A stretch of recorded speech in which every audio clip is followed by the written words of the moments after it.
आपल्या हिंदू धर्मात सण आणि उत्सवांना खूप महत्त्व आहे.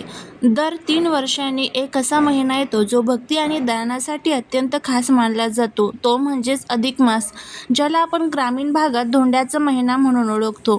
2026 मध्ये अधिक मास कधी आहे, तो कोणत्या महिन्यात येत आहे आणि जावयाला धोंडे का जेवू घालतात, या सर्व प्रश्नांची उत्तरे आणि त्याचबरोबर या महिन्यात आईची ओटी भरली जाते. त्याचबरोबर जर आपल्याला आई असेल पण ती विधवा असेल तर तिची ओटी भरावी का, या संदर्भात संपूर्ण माहिती आजच्या व्हिडिओमध्ये मी तुमच्यासोबत शेअर करणार आहे. त्यामुळे व्हिडिओ हा स्किप न करता शेवटपर्यंत नक्की पहा. जर चॅनलवरती तुम्ही या नवीन असाल तर चॅनलला सबस्क्राईब करा आणि अशीच नवनवीन व्हिडिओ बघण्यासाठी शेजारील बेल आयकॉनलाही प्रेस करा, म्हणजे जेव्हा कधी मी नवीन व्हिडिओ अपलोड करेल त्याचं नोटिफिकेशन सर्वात अगोदर तुम्हाला भेटेल आणि तुम्ही एक पण व्हिडिओ मिस करणार नाही. त्याचबरोबर कमेंटमध्ये ओम नमो भगवते वासुदेवाय नमः लिहायला अजिबात विसरू नका. सर्वात महत्त्वाचा प्रश्न, 2026 मध्ये अधिक मास कधी आहे? तर बघा, 2026 मध्ये ज्येष्ठ हा महिना अधिक म्हणून आला आहे. यालाच आपण अधिक ज्येष्ठ मास म्हणणार आहोत. तर याची सुरुवात जी आहे तर ती रविवार 17 मे 2026 पासून अधिक मास सुरू होईल. सोमवार 15 जून 2026 रोजी अधिक मास संपेल. म्हणजेच यंदा ज्येष्ठ महिना 2 वेळा येईल. पहिला तो अधिक मास आणि दुसरा नीच ज्येष्ठ मास. आता जाणून घेऊया अधिक मास म्हणजे काय. सूर्याचे एक वर्ष 365 दिवसांचे असते, तर चंद्राचे वर्ष 353 दिवसांचे असते. या दोन्हींमध्ये दरवर्षी जो 11 दिवसांचा फरक पडतो तो भरून काढण्यासाठी दर 3 वर्षांनी एक जास्तीचा महिना धरला जातो. पौराणिक कथेनुसार या महिन्यालाच कोणीही स्वामी नव्हता, म्हणून भगवंत विष्णूंनी स्वतःचे नाव या महिन्याला दिले. म्हणूनच याला पुरुषोत्तम मास असेही म्हणतात. महाराष्ट्रात या महिन्याला धोंड्याचा महिना म्हणतात. या काळात काही विशेष प्रथा पाळल्या जातात. या महिन्यात लेक आणि जावयाला घरी बोलून त्यांना भोजन खाऊ घालण्याची प्रथा असते आणि चांदीच्या किंवा तांब्याचा दिवा दान करण्याची प्रथा असते. 33 या आकड्याला या महिन्यात खूप महत्त्व असते, म्हणून 33 अनारसे वाण म्हणून दिले जातात. हा महिना भगवान विष्णूंच्या उपासनेचा आहे. यात पोथी वाचणे, दीपदान करणे आणि नामस्मरण करणे अत्यंत महत्त्वाचे असते. या महिन्यात काय गोष्टी वर्ज्य आपल्याला करायच्या असतात? लग्न, मुंज, गृहप्रवेश किंवा नवीन वस्तूंची खरेदी यासारख्या मंगल कार्य या महिन्यात केली जात नाहीत.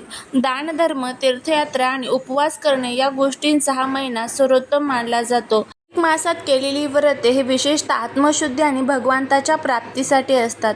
या महिन्यात सकाम कर्मापेक्षा फळाची अपेक्षा धरून केलेले काम, निष्काम भक्तीला जास्त महत्त्व आहे. या महिन्यात प्रामुख्याने काही व्रते केली जातात. या महिन्यात सर्वात महत्त्वाचे व्रत, या महिन्यात भगवान विष्णूंची पुरुषोत्तमाची पूजा केली जाते.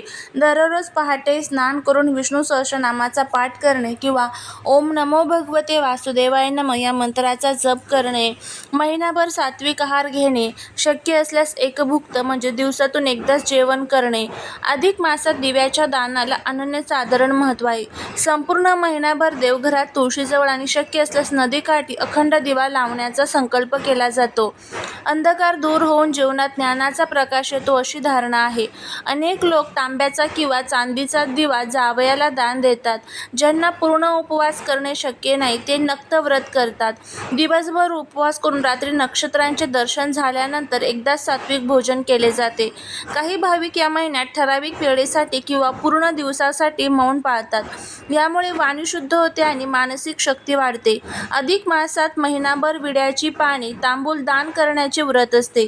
यामुळे सौभाग्य वृद्धीत वाढ होते असे मानले जाते. या महिन्यात 33 या संख्येला खूप महत्त्व असते. त्यामुळे 33 अनारसे, 33 लाडू, 33 फळे एका ताटात ठेवून त्यावर दिवा लावून ते दान केले जाते. हे दान भगवान विष्णूंचे रूप मानून जावयाला किंवा ब्राह्मणाला दिले जाते.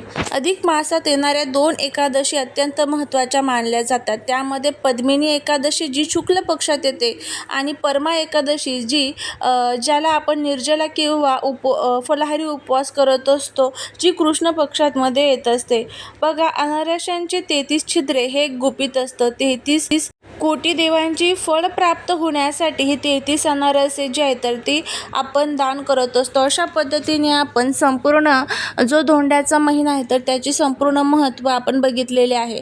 आता आपण बघूया की अधिक महिन्यामध्ये आईची ओटी का भरतात आणि ज्यांची आई आहे पण ती विधवा आहे तर त्यांनी कोणाची ओटी भरावी, मग विधवा आईची ओटी भरली तर चालते का, अशा संपूर्ण प्रश्नांची आपण माहिती जी आहे तर ती घेऊया.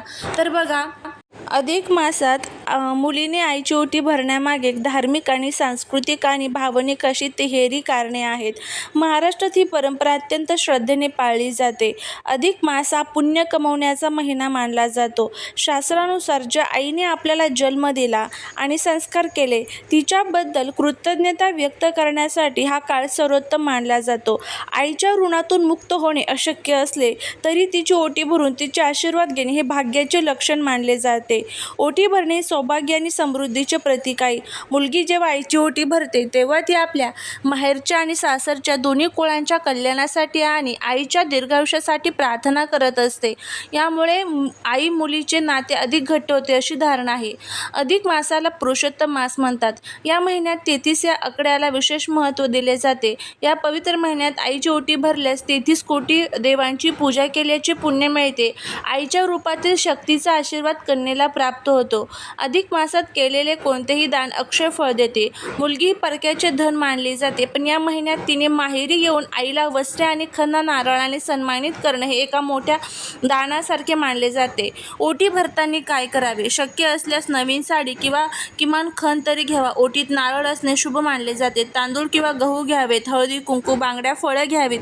जसा जावयाचा मानपान या महिन्यात महत्त्वाचा असतो तसंच एका मुलीने आपल्या आईप्रती व्यक्त केलेले आदर म्हणजेच ओटी भरणे हे सुद्धा तितकेच पुण्यदायी असते. आईच्या आशीर्वादाने आयुष्यातील सर्व संकटे दूर होत अशी आपली श्रद्धा असते. ज्यांना आई आहे त्यांनी नक्की आपल्या आईची ओटी जी आहे तर ती भरायची आहे. आता त्यानंतर आपण बघूया की हा विषय अत्यंत संवेदनशील आणि भावनिक आहे. आपल्या समाजातील जुन्या परंपरा आणि आधुनिक विचारसरणी यांचा विचार करता आपण बघूया की आई विधवा असली तरी मुलगी आईची ओटी नक्कीच भरू शकते का? त्यामागील महत्त्वाची कारणे बघा. आईचे स्थान हे कोणत्याही सामाजिक आणि स्थितीच्या किंवा वैयक्तिक परिस्थितीच्या पलीकडे असते. मातृदेवो भव या उक्तीप्रमाणे आई ही प्रत्यक्ष देवता मानली जाते. तिचे मातृत्व हे कोणत्याही बाह्य चिन्हांवर अवलंबून नसते. त्यामुळे अधिक मासासारख्या पवित्र महिन्यात आईचा सन्मान करण्यात काहीही चुकीचे नाही. ओटी भरणे ही केवळ एक धार्मिक विधी नसून तो एका स्त्रीने दुसऱ्या स्त्रीचा केलेला आदर आहे. आईने आपल्याला जन्म दिला, वाढवले आणि सक्षम केले याबद्दल कृतज्ञता व्यक्त करण्यासाठी मुलगी आईची ओटी भरते. यात आईच्या मांगल्याची आणि आरोग्याची प्रार्थना करते. पूर्वीच्या काळात विधवा स्त्रियांना शुभ कार्यापासून दूर ठेवले जात असे, परंतु आज ही परिस्थिती बदलली आहे. अनेक धर्मशास्त्र आणि विचारवंतांच्या मते आईला असा मंगल समयी डावलणे हे अधर्माचे लक्षण आहे.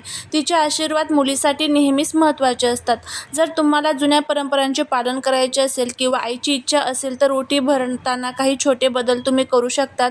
काही ठिकाणी विधवा स्त्रियांना हळदी कुंकू लावले जात नाही. अशावेळी तुम्ही त्यांच्या पायाला हळदी कुंकू लावून किंवा केवळ गंध लावून आशीर्वाद घेऊ शकतात. तुम्ही आईला तिच्या आवडणारी साडी, खण, नारळ आणि फळे देऊन तिची ओटी भरू शकतात. ओटीत तांदूळ किंवा गहू वापरून आईची ओटी भरू शकतात. आई विधवा असो वा सवाशीण, ती सर्वात आधी आपली आई असते.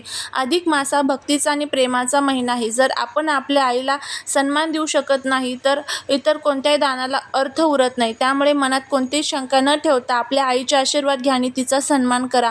आईची ओटी भरणे हे पूर्णपणे योग्य आणि शास्त्रसंमत आहे. आईच्या डोळ्यातील समाधान आणि तिने दिलेला आनंद हेच या अधिक मासाचे सर्वात मोठे पुण्य असते. त्यामुळे आई विधवा असेल तर आवर्जून तुम्ही ओटी भरू शकता. फक्त तुम्हाला असं वाटत असेल की मग हळदी कुंकू जे आहे तर ते तुम्ही तिच्या पायाला लावा, कपाळाला लावण्याऐवजी. तर अशा पद्धतीने आपल्या सर्व माहिती आपण बघितलेली आहे. जर तुम्हाला ही माहिती आवडली असेल तर लाईक, शेअर, सबस्क्राईब करायला विसरू नका. भेटूया पुढच्या एका छानशा नवीन व्हिडिओत एका नवीन माहितीसोबत. श्री स्वामी समर्थ.